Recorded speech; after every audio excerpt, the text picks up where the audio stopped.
What's up, fantasy freaks? Welcome to the late night fantasy goodies. Rick Kamla and Dr. A, Steve Alexander, FSWA Hall of Famer. He's got a million titles. He's a big fan of grungy, alternative, underground rock and roll. And Doc, we had some interesting games here on Wednesday night in our beloved NBA. Dude, I have a question for you. So I was at Johnny B's earlier today. Shocker. And dude is talking to me about this band called the Aristocrats. I'm like, I've heard the joke, but not the band. And he's like, oh, dude, the guitar player is just incredible. So I pull it up and I look at the definition of the band, the Aristocrats, and it's like there's no vocals. It's like punk. No, it's not punk. It's a jazz fusion mixed with like reggae and metal and all this stuff. And then the dude's like, oh yeah, they don't have any vocals. It's just jam. They just jam. And he's like showing me clips. It's like a 75-year-old dude, by the way, showing me clips of this guy playing guitar. I was like, this looks like something Kamla would be into. Dude, check out the Aristocrats. I, on the other hand, am way more a fan of the Aristocrats joke as told by Gilbert Gottfried and every other comedian that's ever been there. If you're a youngster listening to us, don't pull that up.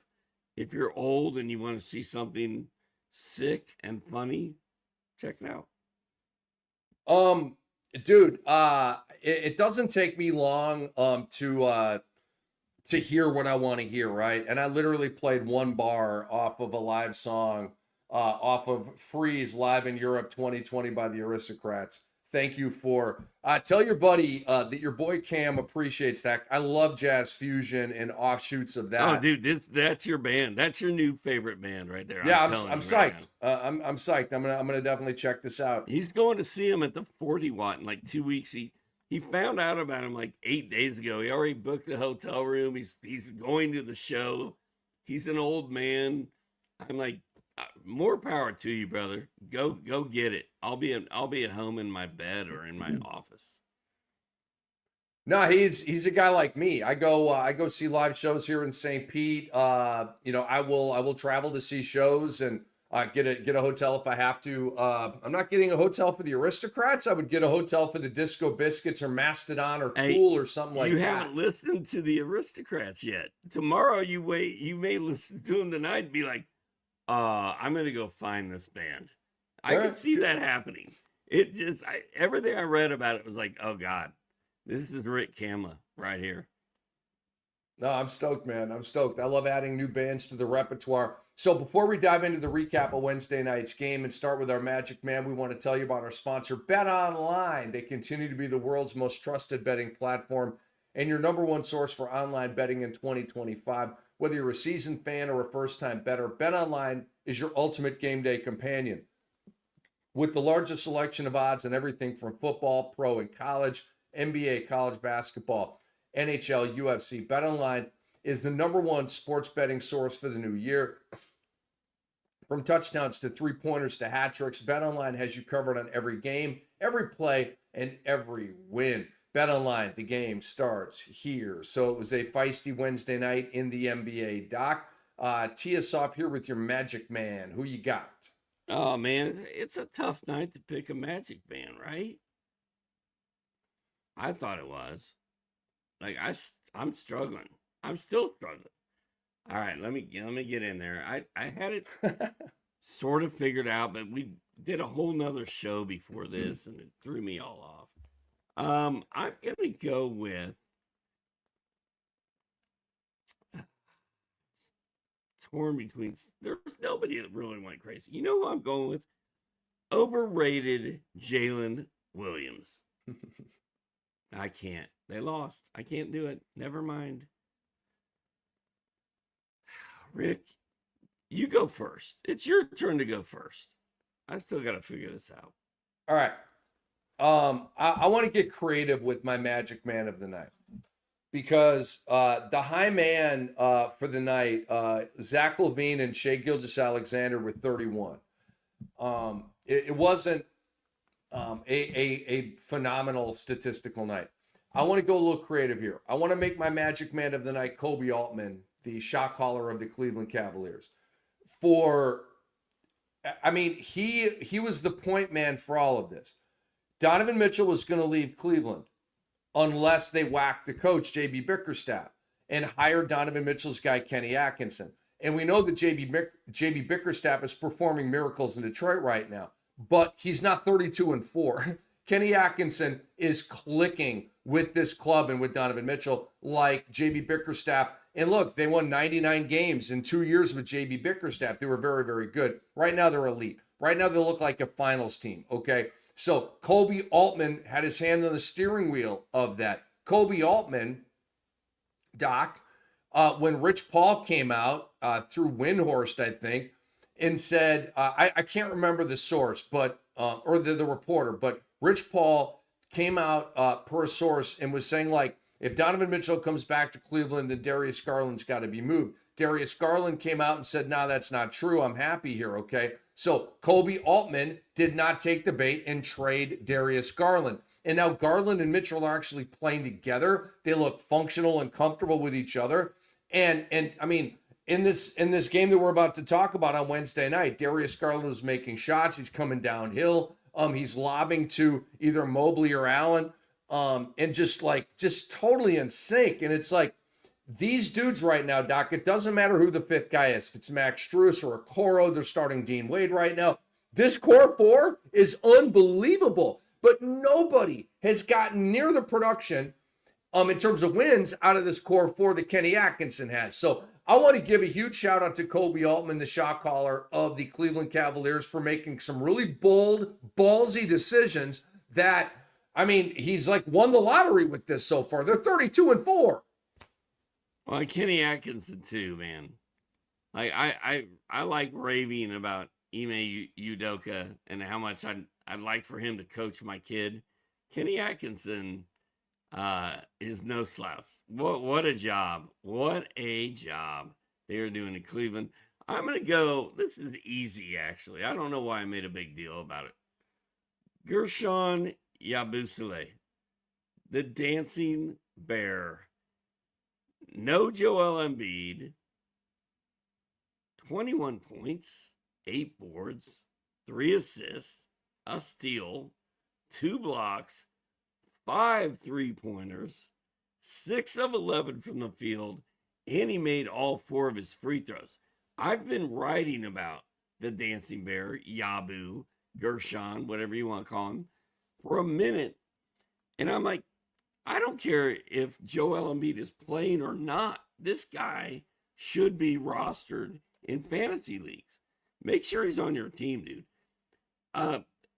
He puts up decent numbers every night. Tonight's line, to me, was through the roof. The 2 blocks, the percentages, the 5 triples, 21 and 8. I'm a dancing bear who I once called the Dancing Panda fan. Yeah, he was nice, man. Anytime Embiid is out, it goes pretty crazy. So it's Cam and his Doc, and our Magic Man are in the rearview mirror. Now let's move on to the game of the night. You know, one of the games of the year. We've had many. OKC, Boston, the 2 Denver, San Antonio games. We've had a lot of candidates here for game of the year just in the last week. And tonight was one of them too. It was a fantastic game. It wasn't a to the last play of the game finish because Cleveland kind of opened up a little bit, got the lead up to 7 with 37 seconds left or something like that, and it was it. But it was very, very thrilling game. Cleveland moves to 32-4, 19-1 at home.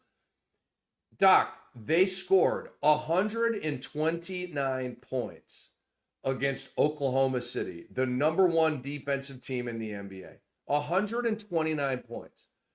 That's mind-boggling, okay? Nobody does that to OKC. They humiliated the Thunder tonight on that end of the court. This was a matchup of the number 1 offensive rating team against the number 1 defensive rating team. And it was an offensive explosion at the Q, as they used to call it. I don't even know what the heck the name of their stadium is right now, nor do I care.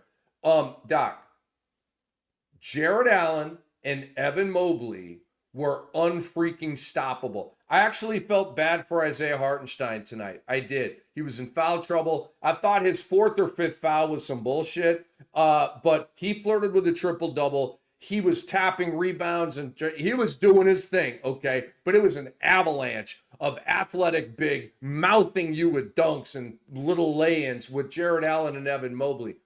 OKC finally felt the absence of Chet Holmgren tonight, Doc, because Allen and Mobley do not go crazy if Chet Holmgren is playing in that basketball game. Jared Allen went for 25, 11, and 6 with 1 block and 3 steals. Evan Mobley went for 21, 10, and 7, 1 block, 1 steal. Doc, they combined for 13 assists, okay? That's insanity. Their big-to-big passing was elite. They're a mismatch nightmare right now, Doc. The Twin Towers of Cleveland is a dominating thing right now. Apparently, this is how you build an NBA team now. 2 bigs who can do it all, and 2 guards who can do it all. Because Darius Garland and Donovan Mitchell feed off of each other now. Like, I feel like 2 years ago, when Donovan first got there, they didn't know who was in charge. Like, oh, it's Donovan's offense now, and Darius is an afterthought. And with Jared Allen, he's like the more textbook big man, catch it in the post, turn around, throw it down. And Mobley was more of like the guy that could kind of drift out to the outside and do some inside-outside stuff. But now they're all just moving like clockwork. And to your point about the front office and Kenny Atkinson running that team, like it is machinery. And the fact that Cleveland won that game on a night that Donovan Mitchell, of all people, hit 3 out of 16 shots and scored 11 points. That tells me a lot. And with him struggling, Ty Jerome got hot off the bench. He had a nice line, 15 points, 2 steals. Don't get excited about it. He only played 12 minutes. Max Strus, 17 points, 5 assists. Good line. Donovan Mitchell sucked in this game. It's still the big 4, maybe with a little Dean Wade mixed in. Donovan Mitchell is not going to shoot 3 of 16 very often, but man, shout out to Cleveland Cavaliers and their fans. Rick and I were wrong. I think you and I had Oklahoma City with the 3 points, 2.5 points, whatever. Cleveland is no joke. And I still haven't really wrapped my head around the fact that they're this good. You're on mute, Rick. Pardon me. A couple of things I want to piggyback on what you're saying here, Doc. Ty Jerome had 2 huge steals in the fourth quarter tonight that led to runouts. And he had, off of one of the steals, he had a floater against Isaiah Hartenstein. And he had buckets and he had free throws. And like he had kind of like what Cason Wallace or Lou Dort did Sunday against Boston. He had like a mini takeover sequence, right? But it was gigantic in this game. He, to me, has been the 4th best bench player in the NBA this year, behind Peyton Pritchard, DeAndre Hunter, and Malik Beasley. And I don't care about statistics. I've watched a ton of Cavaliers ball. Any like serious hoop head, you've watched a ton of Cavs ball this year. Okay, once they started out like 8-0 or something, you're like, damn, I got to watch this team. Didn't they win 15 in a row to start the season? What? I mean, hello, they grabbed us by the shirt collar from the first week of the season. So I've been along for the ride. And Ty Jerome has literally changed 10 games for the Cavaliers this year. I'm not saying he won them for them. He's changed 10 games, like in a big way. Like kind of like, took that and kind of like pivoted the scales over to the Cavaliers side. He's been that dang good. And I don't really care what the stats say about that. Now, Doc, the other thing I want to piggyback on what you said is you can't really wrap your arms around how good the Cavs are and that kind of thing. Tonight, Doc, watching this clash of the Titans on the top of the mountain, okay, with all the gods watching, Cleveland and OKC. I had, I guess, an epiphany of sorts with Cleveland because you know that I've been sort of asking this question. Yo, someone's going to be left out of the Eastern Conference Finals. Boston, New York, or Cleveland. Who is it? Because they all look like conference finals teams. My jury is finally back with a verdict, okay? And the Cavaliers are that team. I can't put the Knicks above the Cavaliers right now. And I've got some fanboy for Jalen Brunson. You know, I'm a huge Jalen Brunson guy. But I can't let that predominate here. I've got to be an analyst here. And the Cavaliers are a better basketball team than the New York Knicks. They are. And Doc, here's why. And the standings say that, the statistics say that, but here's why, Doc. Cleveland might be the deepest team in the NBA, where you're hitting me with George Niang and Ty Jerome and Karis LeVert and Isaac Okoro, and you've got Dean Wade, and they've even got like Craig Porter Jr., Tristan Thompson. They've got guys that can play that aren't even in the rotation, okay? They're mega deep. And they've got difference makers off their bench. They've got George Niang can have a 15-point game and turn the game.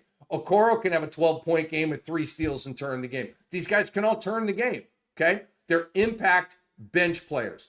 And they've got, obviously, that fifth guy in their starting line. Max Strus is back and had a very, very good game Wednesday night against OKC. They're incredibly deep, okay? Whereas the Knicks are hitting with Miles McBride, Cam Payne, and Jericho frickin' Sims, okay? And I get it. They play their starters 40 minutes, blah, blah, blah. And the other thing, Doc, is Karl Anthony Towns is a proven playoff choke artist. He is. He did last year in the West Finals against Dallas. Is he going to do it again this year? Why wouldn't he? So to me, and think about this, Doc, the New York Knicks have Cat, and then they go with the double forward look of OG and of Bridges. And OG can play up, but this is Evan Mobley and Jared Allen. OG Anunoby can't play up against those guys. So I think Cleveland is past New York. I now look at it as Boston and Cleveland in the East Finals. And if something else happens, we can have a different conversation. But I did have that epiphany tonight watching the Cavs. Dude, I was hoping for a Lou Dort game tonight, and I didn't get it in fantasy. But you know what he did? 3 of 16 for Donovan Mitchell. That's what Lou Dort did. The Dortcher chamber is not a myth. It's a real thing. And the fact that Cleveland beat them with him doing that, and the most overrated player in the NBA, Jalen Williams, going off for 25 points, 5 boards, 9 assists, 3 steals, a block, 2 triples, 9 of 17 shooting. Followed up by Isaiah Hartenstein, 18 points, 11 boards, 8 assists. And Shai Gilgeous-Alexander, 31 points, 5 boards, 4 assists, 3 steals, 2 blocks, and a 3. That's scary, man. That's scary. Cleveland's good. Do not sleep on Cleveland, at least right now. Maybe something will happen before we get there. As far as fantasy goes, Rick, I wrote in my buy low, sell high column that should be on Sports Ethos right now, today. Hartenstein. That's a big line, dude. 18, 11, and 8. 8 of 14 shooting. Chet Holmgren is coming back soon. There's no way Hartenstein keeps doing this with Chet back, right?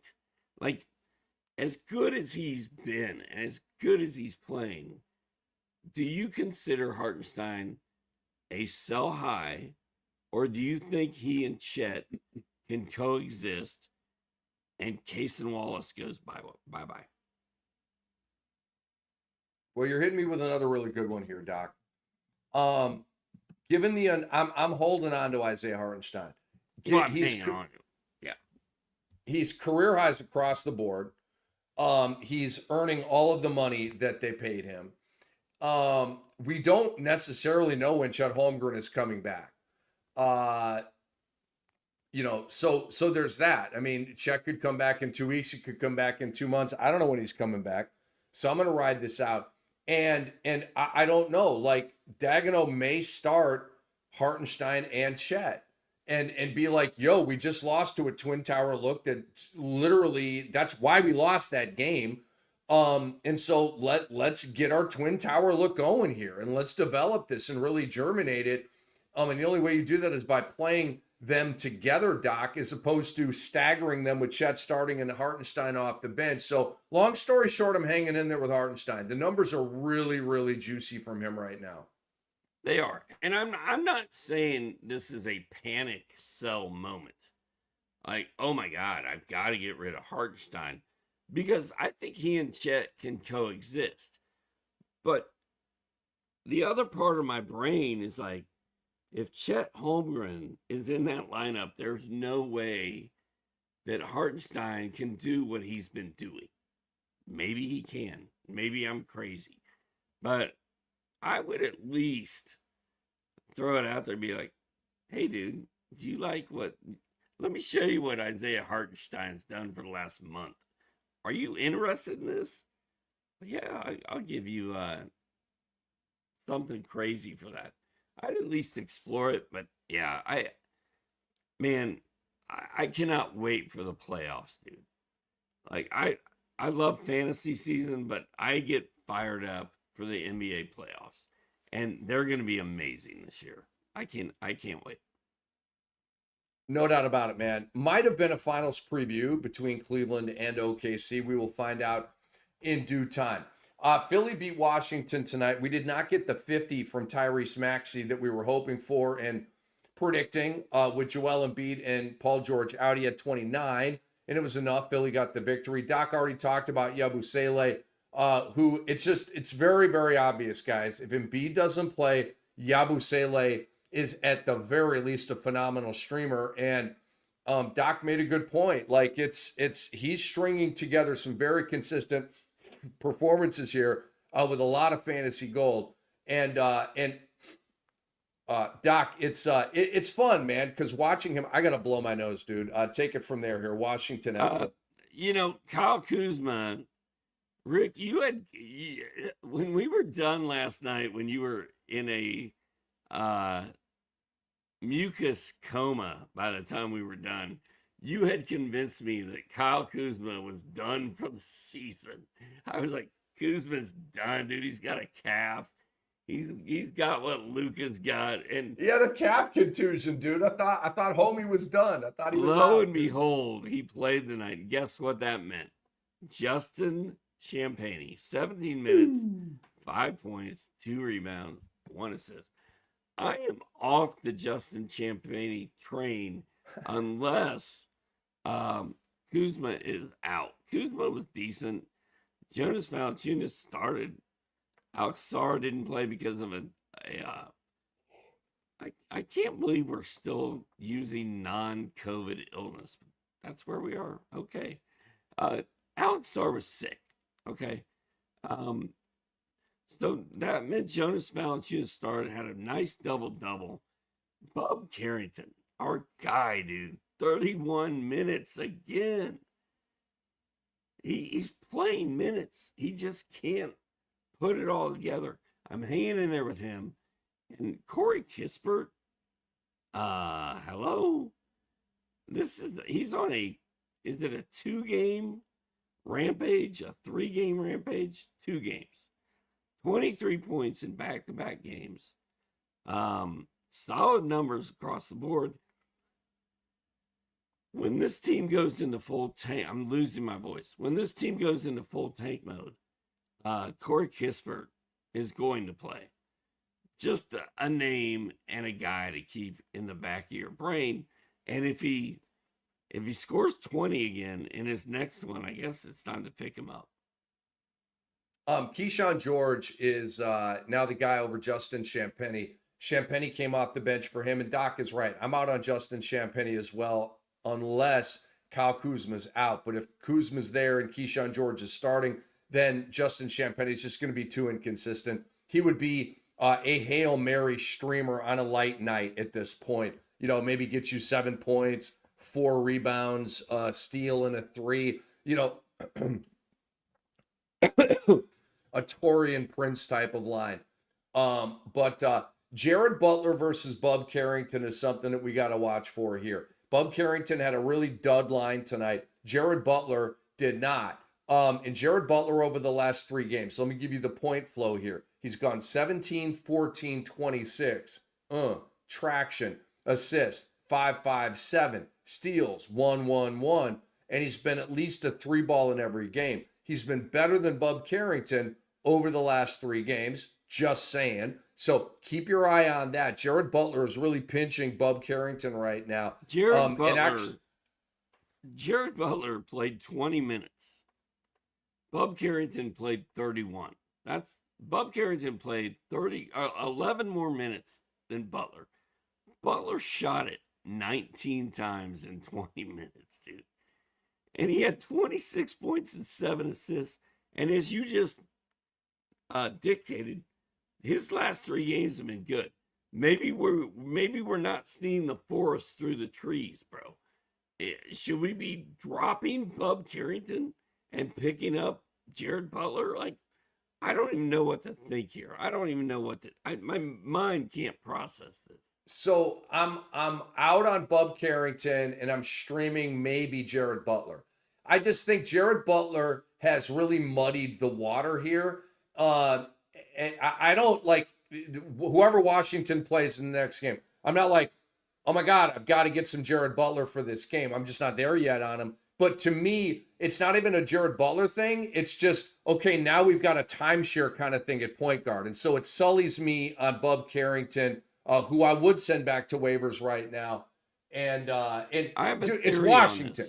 Washington is going to have a confusing, annoying rotation for the rest of the year. They just are. They're about to start tanking and resting guys. It's going to get weird. I have a theory on this, Rick. I think it's a Jay Butler timeshare thing.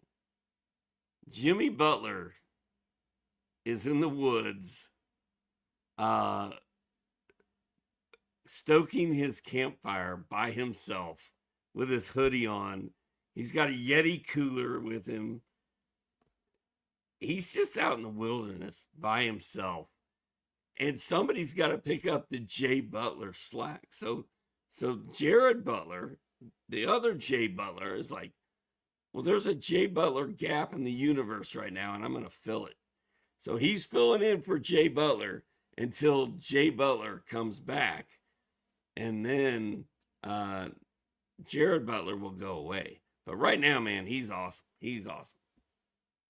That is Steve Alexander, FSWA Hall of Famer. I'm Rick Kamla. We are Fantasy NBA today. Chicago at Indiana, Doc. Shout out to Tyrese Halliburton. Has not missed a game this season yet. He was questionable coming into this one with a right ankle sprain. 16 and 13 with goodies, 2 steals, 2 threes. But this was the Thomas Bryant game. Thomas Bryant got the walk-off interview at the end of the game. He got the start for Miles Turner, who is ill tonight. 22 and 8, 1 assist, 2 steals, 2 threes. Don't get frothy on Thomas Bryant, okay? He was a streamer tonight, and hopefully you picked him up and reaped the benefits of these goodies. But the second Miles Turner comes back is the second that Thomas Bryant goes back to playing 12 minutes a game. I'm upset with Benedict Mathurin, who we talked about last night. 3 of 12, 8 points. Come on, bro. Come on. No Miles Turner. You got to be better than that, dude. I also have a problem with Patrick Williams and Nikola Vucevic. I'll start with Vuce. Every time he plays, especially when the team's opposing center is out, I expect a double-double. I'm going to bet on a double-double. And it has to happen. He had 10.7 boards. That's not acceptable. I was picking up players after we were done last night, like 4 o'clock in the morning. And I kept seeing Pat Williams. Can we write this guy off already? Why is he still starting for the Bulls? He's never done it. I don't think he's ever gonna do it. 0 for 5 and 2 points with nothing else. I, can the Pat Williams hype leave? I'm done. I will never stream that guy or mess with that guy again unless he's the only option I have. The reason they're starting him, Doc, Arturas Karnisovas drafted him, and he's married to him. And not literally, but Arturas Karnisovas needs to have Patrick Williams be good to validate his job. And so he paid him 5 years and $90 million this last summer. I thought it was the worst contract of the summer. That made no sense to me.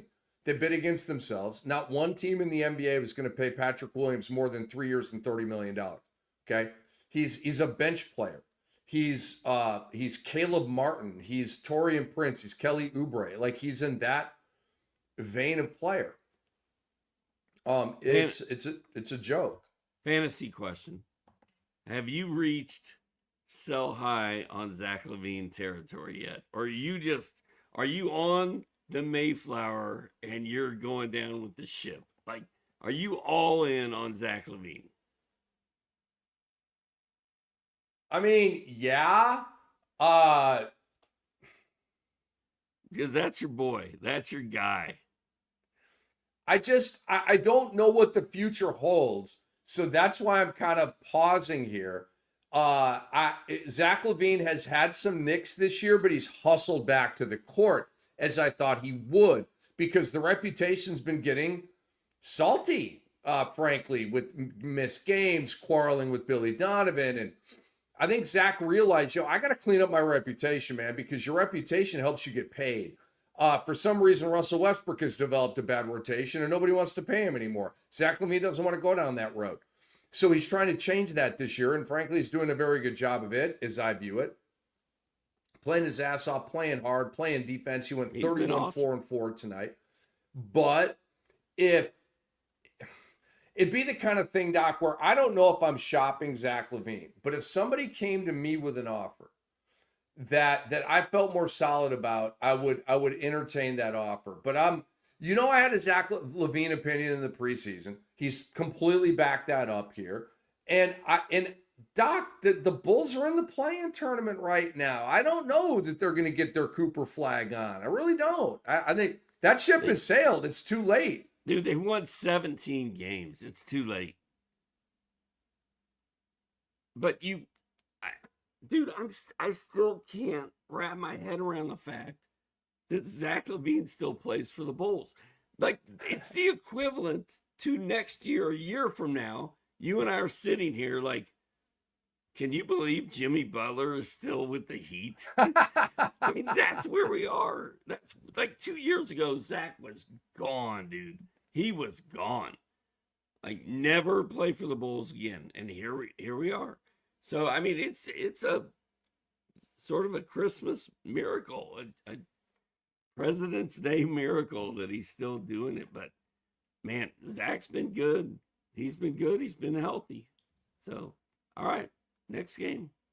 Before we move on to that next game, we want to thank you for listening to the Fantasy NBA Today podcast. If you want to help us build Sports Ethos Fantasy Basketball, very simple. Head over to sportsethos.com and subscribe. Also subscribe to the podcast and leave us a 5-star review. It really helps. Raptors at Knicks tonight, and Karl Anthony Towns played, and he was like my other Magic Man of the night. He had a fat line. He had the right patellar tendinopathy coming in. He was questionable. He played. He only missed one game. So we're not in here bemoaning, now a 1+1. None of that matters anymore because Cap played and played well tonight.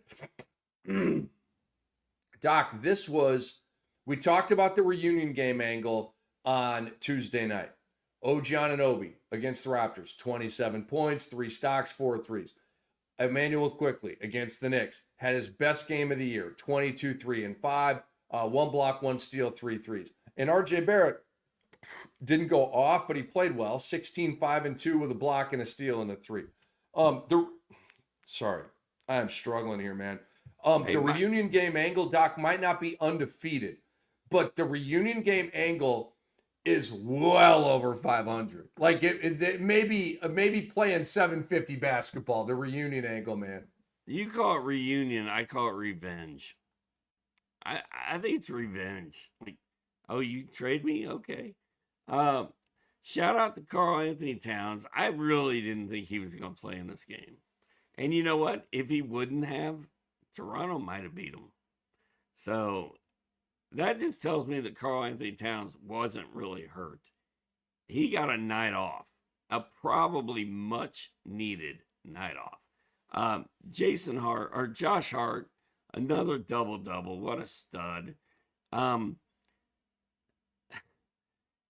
Grady Dick, 20 minutes, 3 points, while Bruce Brown played 21 minutes and didn't do anything. I feel like now that Emmanuel Quickly is back, the Grady Dick train may be pulling into the station and shutting it down. It's one game. I'm not panicking on Grady, but he has not been as good lately as he was. And Emmanuel Quickly is kind of running circles around him. So I guess that's my only takeaway from this. I keep waiting for Kelly Olynyk to do something, but as long as Jakob Poeltl is healthy, it's just not going to happen. It's not going to happen. Boucher's playing moderately well as well. So let's move on to Detroit's victory at Brooklyn tonight, Doc. Malik Beasley, 23 points, 4 threes. We told you on Tuesday night, I felt very good about a bounce back game. He was like 1 of 10 or 1 of 11 or whatever it was in the previous game. He's just been playing way too well to go out like that. And it was a very tasty matchup at Brooklyn and basically their G League team. So we clicked there with Beasley. Cade Cunningham did not click with the triple-double tout. He only played 23 minutes. He had 13, 5, and 5. But for fantasy, Doc, and I like to start with the winners and then get to the losers, but Noah freaking Clowney, and I know he's your guy, 29 points, 5 threes, and a bunch of other goodies, dude. How psyched are you about Noah Clowney right now? Dude, I called him last night. I was like, I'm going Clowney. I feel like that's what I said. Maybe I said I'm going, Clowney or Zaire or Claxton or Keon. Like, I probably said like 20 names, but I feel like I went Clowney. He was in my FanDuel lineup tonight, so I feel good about that. Noah Clowney, the Nets have nothing to lose, man. Let that kid keep playing. I think Clowney is hot. He's been a good pickup. He's getting minutes. He's starting. Your guy, Keon Johnson, had an off night. Doesn't mean I'm done with him. Keon Johnson could easily do what Clowney did in the next game. So I'm not giving up on that. I think Zaire Williams is also worth a shot. The entire Nets team. Oh my goodness. What a mess. Tyrese Martin. Do you know what Tyrese Martin has been doing, Rick? I looked at this tonight. I was like, how is this possible? So he had 12 points, 10 boards tonight, 15 points, 5 boards previous game, 16 points, 5 boards the game before that.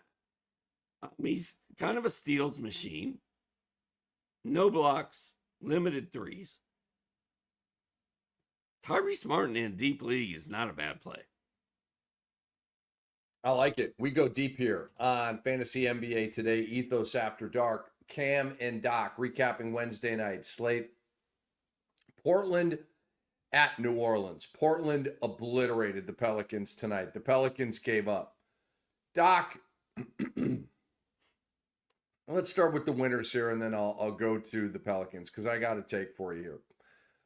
Denny Avdia is a warrior. He was questionable with a right wrist sprain, played through it, and he was the man in this victory. 26, 6, and 2, a block, a steal, 4 threes. Shout out to the forgotten man in fantasy basketball, Tumani Kamara, 15, 3 and 5, 1 block, 3 steals, 1 3 every night. I'm telling you, never makes a headline ever. Never has the best stat line, but always has a solid stat line. Herb Jones picked up an injury tonight, right shoulder injury, so that probably means he'll miss another 2 months.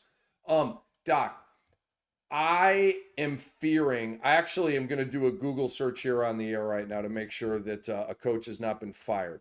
Willie Green of the New Orleans Pelicans, I have been, I'm not, I want to make this clear. I'm not pining for anybody to lose their job. I'm not banging on a pulpit about this.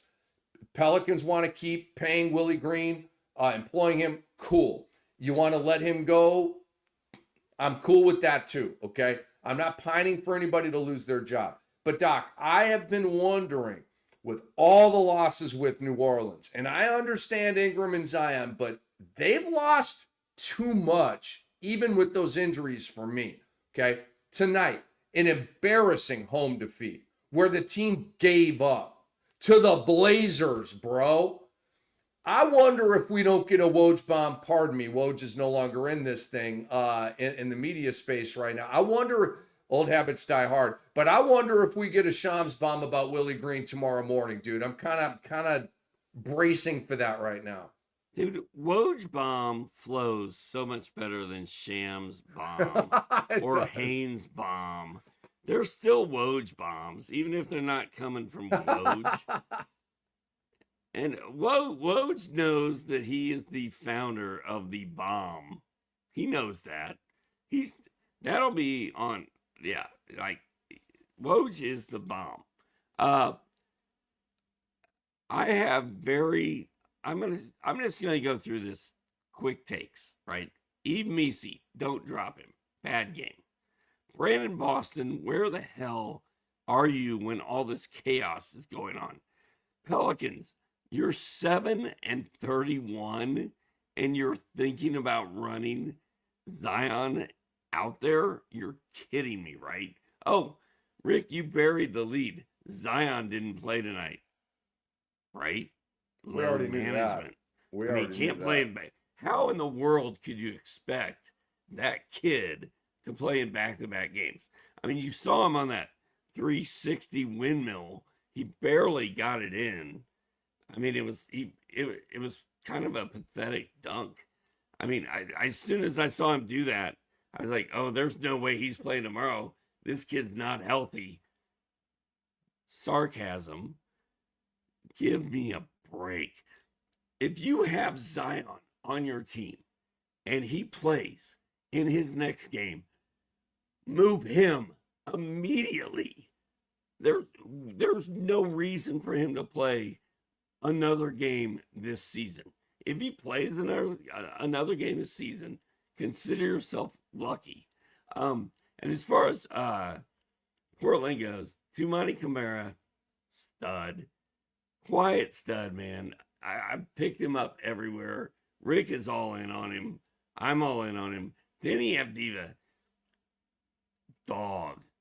You failed to mention that he hit 10 of 15 shots and that he wasn't even, you did say he wasn't supposed to play tonight. I love Denny Avdiva. You just called him a diva. He ain't a diva, bro. He's a dog. If I lose any Jersey bets this year, which we may move to Jerseys instead of burritos, I want a Denny Avdia jersey because he's my boy. And Robert Williams out of the depths of where, 4 points, 6 boards, 4 blocks. Trade him now because that ain't happening. Yeah, I've given up. Yeah, Portland's trying to trade him. That's why they played him tonight over Klingon, who was out due to rest, which means, hey, Donovan, come sit over by us. We got to showcase Robert Williams so we can start you and max your minutes out in the second half. So the Denver Nuggets tonight took care of the LA Clippers 126-103. Really kind of a dud of a game overall. And Doc, a lot of heavy hearts in this basketball game. On the Clipper side, and Nikola Jokic didn't play in this game, missed his second straight with an illness, and that's super rare for Jokic. He's an availability guy. So he must be really, really ill. I can relate. But for the Clippers, obviously they're an LA team. The fires that are going on in California right now are hideous and haunting and violent and tragic. And so I don't think their heads were fully in this. Kawhi Leonard left the team. He was in Denver with the team and left to go back to LA to be with family affected by the fires. He's stepping away from the team for a period of time. We don't know how long that is going to be, to take care of family that's maybe been displaced or whatever the case may be. And you will hear no sarcasm or no chiding from me. That's a Nope. hey man, life has taken over everything right now, and you need to honor that and go with the flow of that, and make those around you feel as good as they can, and bring them love and all that kind of stuff. So Kawhi Leonard's doing that. But Doc, we talked about Russell Westbrook in the Russell Westbrook Bowl, the former Clipper. Not surprisingly at all, really solid PRA of 19, 6, and 8. And 23-point victory here for Denver. What you got on this one, dude? I make fun of guys for missing games. Like if you have a baby, a healthy baby, right? If your significant other has a healthy baby and you miss 4 games, that's unacceptable to me.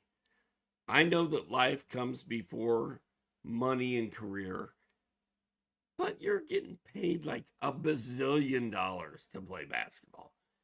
I was in the delivery room with my laptop on my thighs in my little chair, blurbing away at Roto-World when my kids were born. I didn't take any time off. I'm making pennies compared to these guys. Give me a break. If my house burned down, and I lost everything I owned, you may not see me for 2 months, 6 months, a year. Like, that is devastation. So I hope everything's okay for Kawhi and all these other guys, because that's messed up. Norm Powell, 30 points. Let's go, baby. That's my boy. Derrick Jones Jr., 15 minutes. Did he get hurt? No, he had 4 fouls. Russell Westbrook, baby. That's our guy, Rick. That's our new guy, right? Forgotten man. Put him in the lineup, and look what happens. Denver's good again. Denver is balling. 19 points, 6 boards, 8 assists, a 3, 8 of 16, efficiency. I love Russell Westbrook with Denver. I will argue is his best fit in his entire NBA career. I like that. You're hitting me with some real mind benders tonight. I like it, Doc. I would say the best fit for Russell Westbrook was the year after Durant left, and it was the Russ show, and he set the record for triple doubles in a season, averaged a triple double for the first time since Oscar, and won MVP. To me, that was the best role for Russ. I mean, you're still. That's a pretty good line, bro. I'm just saying, like, I like where you're. I think this is an incredible fit for Russell Westbrook in Denver. Let's say second generation Westbrook. Like, this is where he belongs. Yeah, good point. Good point. LA, Houston, way better fit. Washington, I think that might still have been a little bit of first gen Russ, because he averaged a triple double with the Washington Wizards. A lot of people don't know that. I don't even remember him playing for them, honestly. He was good. He was good for the Wizards, man, playing with Bradley Beal. They actually worked well in the backcourt Jordan together. Yes. Did he play with Jordan back then? No, he did not. Dude, Mike stopped playing in like 2003 or 2004. It was a joke. Bad joke. Anyway, I just think Westbrook to the Nuggets is going to separate them if they go through the playoffs and do well. if they don't have Westbrook, I think they're screwed right now. I think they have like 17 wins and they're kind of treading water and just trying to get along. He's become a leader for that team. Like I said the other night, I don't think it's Jamal Murray's team. It's Jokic's team. And now I think the guys are like, what's up, Russ? I don't know that Jamal Murray's the leader. I'm not sure that he wants to be that leader. And he may be thankful that Russ is there. You got to play consistently to be that leader. All right, guys, one more game to go before we look into our last game of the night here on Wednesday night. Have you downloaded the Sports Ethos app yet? It's completely free. It keeps you updated with all the key news impacting your fantasy NBA teams. Plus, it offers individual feeds for MLB and NFL, along with free tools to help you dominate fantasy basketball. I thought it was like fire tools, like the kids always say, everything's fire. Download it now from your favorite app store. Go ahead, do it while you're listening to the podcast, which would be fine. We have one more game to go here, Doc, and the Milwaukee Bucks over the San Antonio Spurs. And this one was not real close. And frankly, a disappointment. We were pretty excited for this game on Tuesday night when we were previewing it. Giannis goes for 25, 16, and 8. Brook Lopez was terrific, had a big first half, and settled in with 22 points with goodies. Dame, after a slow start, got it cooking, 26 points for him. Chris Middleton came off the bench tonight, Doc, and had 8, 5, and 3. Welcome to obscurity, Chris Middleton. Gary Trent and AJ Green powered them off the bench with good lines. And so, to me, this is a really good win for Milwaukee, Doc. It is a Wemby game. San Antonio missed Jeremy Sohan tonight, but other than that, they had all their guys. And San Antonio's a good team. And you got Wemby, okay? So I thought this was a good win for the Milwaukee Bucks. Do you, are we sending Chris Middleton to waivers now, okay? Because it seems like Doc Rivers is kind of over the Chris Middleton thing. You're in, you're out. You're in, you're out. Screw it. I'm moving on, okay? You're a bench player. When I have you, we'll play you. When we don't, then we're not going to disrupt our starting lineup. And so Taurean Prince now starts. So how are you treating the Chris Middleton off the bench thing? I was never in on Middleton to begin with. You guys were all like, Middleton's back. And he balled out like those first 4 games, right? Like we were all like, whoa. And I was like, oh man, I was wrong on Middleton. And then Storin came to me today and he's like, hey, the Bucks benched Middleton. I was like, thank God. Because I'm not in. I am not in on Middleton. I tell you what, the interesting thing about this game is I said Devin Vassell, big game. He hit 4 of 17 shots. Okay. You said Stephon Castle, probably going to have a game. 2 of 12. Now we're talking about Spurs. I'm talking about Spurs. And then Wemby. We're like, oh, dude. Wemby and Giannis are going to throw down. Wemby took 10 shots. Doc Rivers game planned so well for this game that he not only caused their guards to play terrible and not be able to make a shot, but Wemby only got 10 shots. That's impressive to me. And this is the reason that Doc Rivers keeps getting opportunity after opportunity, even though he can't win the playoffs. On the flip side, Giannis shoots it 21 times, goes for 25, 16, and 8. Brook Lopez, 5 triples, 22 points, 7 boards, and then Dame, 26, 5, and 8. Spurs never had a chance in this game. And I didn't watch this game closely, so I can't tell you where Milwaukee came up with this defense to shut these guys down. Maybe the Spurs just had an off night, but it's bizarre because outside of Giannis, I don't look at the Bucks as playing any defense. Yeah, Doc. Doc Rivers I'm a fan. He does have a championship with Boston, with KG and Pierce and Ray and Rondo. Um, but he didn't do well last year, Doc. He was sub 500 in the regular season, 2-4 in their playoff series. Like it was, I understand the questions coming into this year. They did not get off to a great start, and now they've hit, a heater. And obviously it was a terrible start to the year, Doc. But I'm not putting Milwaukee up with Boston or Cleveland. I would put New York ahead of Milwaukee as well. But Milwaukee might be number 4 in the East, just sort of like, thumbing it like that. And let me see if I'd put anybody above the Bucks putting here. Chris Middleton on the bench may really make Milwaukee take a step up. Like now, I think you got to consider them up there. Like they, by the end of the season, they could be just as scary as the Knicks. Orlando gives me pause, Doc, but in a playoff series, man, Giannis and Dame, and Lopez and Portis, that's a problem, dude. And Middleton, maybe he's cooking, maybe he's not.